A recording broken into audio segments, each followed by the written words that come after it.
Hello coin collectors out there, welcome back to the Big D Coins channel. Hopefully everyone is having a great day. In today's video we are going to talk about the FB designation that you might see on some graded Mercury dimes. Now the FB designation is an abbreviation for full bands, and if you have the full bands, which is a design feature on the reverse of the coin, then your coin is going to be worth significantly more than both the face value and the melt value of the silver coin. These Mercury dimes are 90% silver, so even in this condition right here, they will sell for more than face value.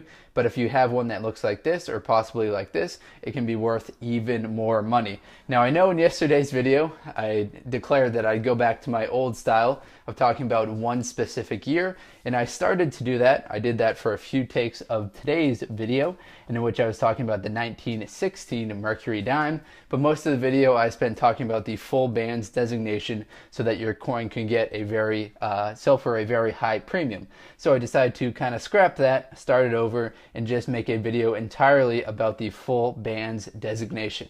Now, to understand the Mercury dime, which was made from 1916 up until 1945, we need to understand a couple of the dimes that came before it and after it, so you know which one is the Mercury dime, which one is the Barber dime, and which one is the Roosevelt dime. So this coin right here, that is the reverse of the Barber dime, which was made from a 50-year stretch from 1892, a 25-year stretch from 1892 up until 1916. I'll zoom on it for you. So that is what the reverse will look like. This coin is 90% silver as well.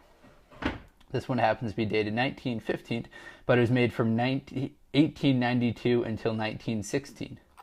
And then we had the Mercury dime, which was also made in 1916, which created a little bit of an interesting scenario in which there was very low mintages for the 1916. That's because there were 5 different types of dimes that were made in 1916. We had 2 Barber dimes. We had the 1916 and the 1960S Barber dime. And then we also had the 1916, 1916D, and 1916S Mercury dime. And in fact, that created the lowest mintage in the entire Mercury dime series, which is the 1916 Denver Mint Mercury dime, in which there are only 264,000 of those made. So 1916, a key year, and that will be worth a lot of money regardless of the condition of the coin. So after the Mercury dime, we had this one right here, which started in 1946. FDR passed away in 1945. In the following year, they switched over the design to make him appear on the obverse of the coin right here. So 1946 up until today's date, these coins were being made. These are known as the Roosevelt dimes. They had silver in them up until 1964. Then starting in 1965, they took the silver out. Now all of the Mercury dimes will have silver in them, so even if you have one that's in a condition like this, it'll be worth more than face value, as I mentioned earlier. Now the mintages of the Mercury dimes are actually pretty high across the entire set. So the Mercury dimes, 1916 Denver Mint was the only year in which less than 1 million of them were produced. There's entire 77 different coins that are part of the Mercury dime set, in which 34 million is the average mintage for the coins. Now 1945 is the highest year of production. I'm not sure what was happening exactly in 1945. I've kind of theorized on some other videos, but 1945 very high across all of the years of production for these coins. So 1945, there are 159 million that were made at the Philadelphia Mint. So that's much higher than the average of 34 million. Now, as you can see, this coin right here, it's very well worn out. This one would certainly not get the full bands designation.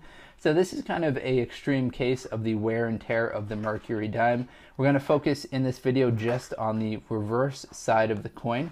Now, there are some features on the obverse which will indicate its wear and tear as well, but in this video we'll focus just on the reverse side of the coin. So as you can see on the one on the left, we've got some wear and tear going around the entire outside of the coin, as well as this centerpiece right here is just completely flat and worn out. Now the coin on the right, I believe, if it didn't have this kind of orange brown gunk to it, I believe that could get a extremely fine designation.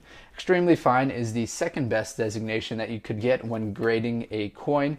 So the best obviously would be uncirculated. Now uncirculated has to have all of the original mint luster to it. So the original mint luster, the luster of the coin is kind of the shine of the coin. It's a very fragile kind of thin layering that goes on the coin. So if it circulates, then it will wear out and you won't be able to see that luster. So this coin doesn't really have the luster. You can tell if it's still got the original luster by just rotating it under a single light source, and you should be able to see the kind of shine go from one side of the coin all the way to the other if you have hopes of getting it graded in a uncirculated condition. Now the mint mark, I haven't mentioned it earlier, but that will be located right down there for the Mercury dimes. The mint marks that you might see are the D or the S. If you've got one like this, that's from the Philadelphia Mint, it won't have a mint mark on it. So if you come across a Mercury dime with no mint mark on it, don't be alarmed. It just means that it was made at the Philadelphia Mint. Now I'm going to zoom in even more on this coin right here, and we'll talk about the reverse design that we see. So this reverse design right here, you might not have seen it before. What it looks like, or what it actually is it's a blend of Roman fasces. So that is the official name for this piece right here in the center, which is a axe at the very top. It's surrounded by a tied bundle of sticks, which are these things going vertically right here. So we've got a bundle of sticks and they're tied right here, and right here. They've also got some horizontal bands, diagonal bands, I should say, going right there and right there. Now we also see a olive branch right here. So we see an axe and a olive branch. That indicates America's military readiness, but also their desire for peace. So we've got two symbols right there. Those kind of are a symbol kind of that we see balancing a lot on coins: military readiness and also eagerness for peace. Now when we zoom in and we get a real good look at this right here, so the real high points on this coin, the points that will wear first, is the center band right here, center horizontal band, and then the top horizontal band right there. There's also these two diagonal bands, which unfortunately are pretty worn out. Now the diagonal bands will start to blend into the vertical bands right around in the center.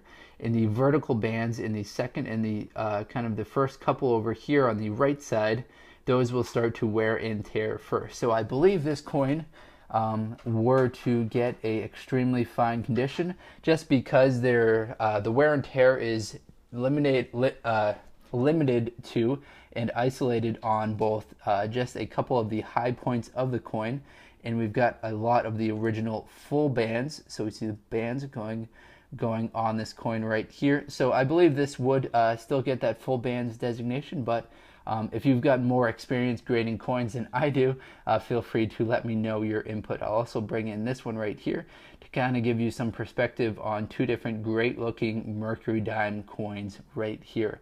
The grading of the coin is judgmental. There are some people who have much more experience with it than I do.